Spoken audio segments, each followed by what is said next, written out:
비비 워필드의 거짓 기적이라는 책 아마 들어보신 분들 계실 텐데요. 기독교 역사에 아주 흥미로우면서도 어쩌면 좀 도발적인 질문을 던지는 책이죠. 자, 오늘은 이 책의 여러 주장 중에서도 딱 하나, 바로 사도 시대가 끝난 후에 나타났다고 하는 기적들에 대한 워필드의 분석을 아주 깊이 한번 들여다보겠습니다. 네, 바로 이 질문입니다. 이게 워필드 탐구의 가장 핵심적인 질문이라고 할 수 있죠. 우리가 신약성경에서 봤던 그런 놀라운 기적들이 사도들이 사라진 이후 초대교회를 지나고 또 중세시대로 가면서 과연 계속 나타났을까? 아니면 어느 순간 사라져버린 걸까? 여러분은 어떻게 생각하세요? 워필드가 이 질문에 어떻게 답하는지 그의 논증을 차근차근 따라가 볼 텐데요. 총 6단계로 나눠서 살펴보겠습니다.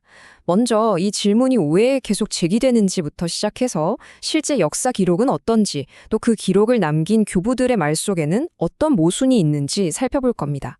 그리고 나서 기적의 성격 자체를 분석하고 교리적인 문제, 마지막으로 워필드가 내리는 최종적인 역사적 판결까지 한 번에 쭉 훑어보겠습니다. 자, 첫 번째 단계입니다. 이 문제는 사실 워필드 시대에도 아주 뜨거운 논쟁거리였습니다. 당시에는 크게 두 가지 견해가 팽팽하게 맞서고 있었는데요. 워필드는 이 두 가지 이론 모두의 의문을 제기하면서 자신의 주장을 시작합니다. 당시 논쟁의 구도를 보면요, 아주 명확합니다. 한쪽에는 로마 가톨릭의 입장이 있었죠. 하나님의 기적은 어느 시대에나 교회를 통해 계속해서 일어난다는 주장입니다. 그리고 그 반대편에는 당시 성공회에서 널리 받아들여지던 견해가 있었어요. 기적은 교회가 단단히 세워질 때까지만, 그러니까 한 3세기 정도까지만 필요했고 그 후에는 점차 사라졌다는 거죠.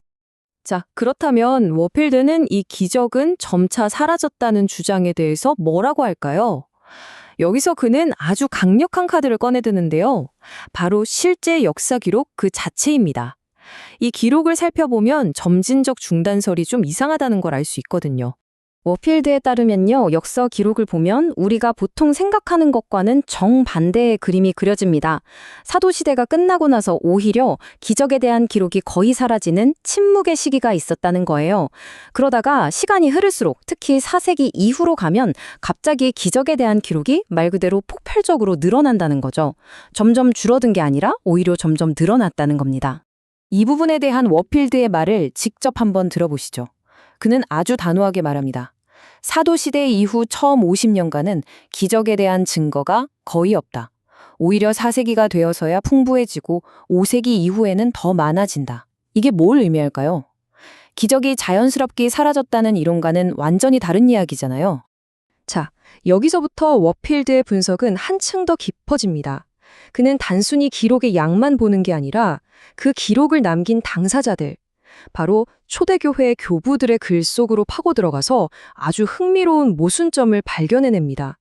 그러니까 말이죠. 그 기적들을 기록한 교부들은 정작 자신들의 시대에 일어나는 그 기적에 대해서 어떤 태도를 보였을까요? 그냥 와, 우리 시대에도 사도 시대와 똑같은 기적이 일어난다라고 했을까요? 워필드는 그들의 글에서 뭔가 좀 다른 미묘한 분위기를 감지합니다. 예를 들어 저명한 교부였던 크리소스토무스의 말을 한번 보세요. 옛날에는 기적이 유익했지만 지금은 그렇지 않다라고 말하고 있죠. 이게 좀 이상하지 않으세요? 자기 시대에 일어난 놀라운 일들을 기록하면서도 정작 진짜 기적의 시대는 이미 지나갔다고 말하는 듯한 뉘앙스를 풍긴다는 겁니다. 워필드는 바로 이 지점을 파고듭니다. 교부들은 자신들의 시대에 벌어지는 경이로운 일들과 성경에 기록된 사도들의 기적을 같은 선상에 놓고 보지 않았다는 겁니다. 그들에게 진짜 기적은 이미 과거의 영광스러운 사건이었고 지금 일어나는 일들은 뭔가 다른 종류의 것이라고 느꼈다는 거죠. 그래서 놀라워하면서도 한편으로는 선을 긋는 듯한 태도를 보였다는 게 워필드의 분석입니다. 자, 그럼 이 다른 종류의 것이라는 게 대체 뭘까요? 워필드는 이제 기적의 양이 아니라 질, 즉 그 성격을 비교 분석하기 시작합니다. 성경에 나오는 기적과 그 이후 교회 시대에 보고된 기적들 사이에는 과연 어떤 질적인 차이가 있었을까요? 워필드는 여기서 J.H. 뉴먼이라는 인물의 말을 인용하는데요. 이 표현이 아주 재미있습니다. 후대의 기적들은 뭔가 낭만적이고 거칠고 불균일한 특성이 있다는 거예요. 이게 무슨 뜻일까요? 워필드는 이 개념을 빌려서 둘을 아주 선명하게 대조합니다. 보세요. 성경의 기적은 하나님의 계시를 증명하기 위한 아주 장엄하고 위험 있는 공적인 성격을 띈다는 겁니다. 수많은 사람들 앞에서 하나님의 살아계심을 보여주는 거죠. 반면에 후대의 교회적 기적들은요, 종종 이미 믿고 있는 기독교인들을 위한 뭐랄까 좀 사소하고 개인적인 목적을 갖는 경우가 많았다는 겁니다. 그 성격과 목적 자체가 달랐다는 거죠. 이제 워필드의 논증은 가장 날카롭고 어쩌면 가장 논쟁적인 지점으로 향합니다. 그는 소위 기적이라고 불리는 사건들이 어떤 특정한 교리들을 뒷받침하는 데 사용되었다는 점에 주목합니다. 그리고 그 교리들이 과연 성경적인가 하는 질문을 던지는 거죠. 워필드는 여기서 아주 직설적으로 말합니다. 이 수많은 기적 이야기들이 사실은 성인들의 유물을 숭배하게 만들거나 죽은 성인에게 기도하는 것과 같은 자신이 보기에 심각한 오류인 교리들을 정당화하고 확산시키기 위해 동원되었다는 겁니다. 기적이 순수한 목적이 아니라 특정 교리를 위한 도구가 되었다는 거죠. 그래서 워필드는 이런 원칙을 제시합니다.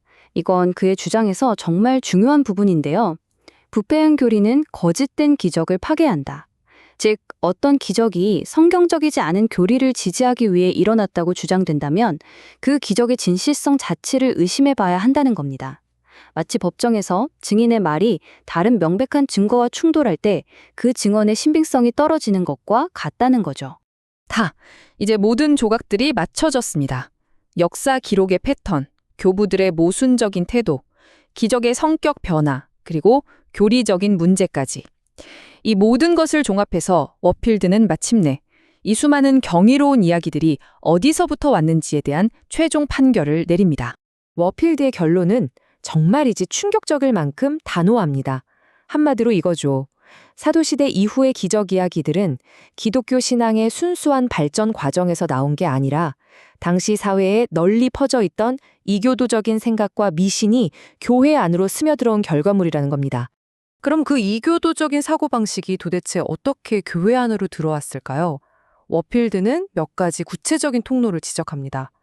수많은 이교도들이 개종하면서 과거의 미신적인 세계관을 그대로 가지고 들어왔고, 특히 세속을 떠나 극단적인 금욕 생활을 하던 수도원 같은 곳들이 온갖 환상과 신비한 이야기들이 만들어지는 비옥한 토양이 되었다는 거죠. 그리고 성인들의 유물을 숭배하는 문화가 확산되면서 그 유물과 관련된 기적 이야기들이 중심적인 위치를 차지하게 되었다고 봅니다.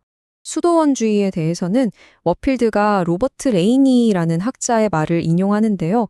극단적인 금욕과 고립된 생활이 사람들의 상상력을 자극해서 수많은 환상과 악마의 공격, 그리고 결국에는 기적이라고 불리는 비범한 이야기들을 만들어내는 결과를 낳았다는 겁니다. 자, 이렇게 워필드의 논증을 쭉 따라와 봤습니다.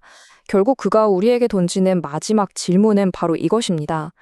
만약 성경에 나오는 진짜 기적이 하나님의 새로운 계시를 이것이 진리다라고 인증해주는 도장과 같은 것이라면 그 후에 나타난 수많은 거짓 기적들은 과연 무엇을 의미하고 또 무엇을 인증하고 있는 걸까요? 이 질문에 대해 한번 깊이 생각해 보시는 것도 의미가 있을 것 같습니다.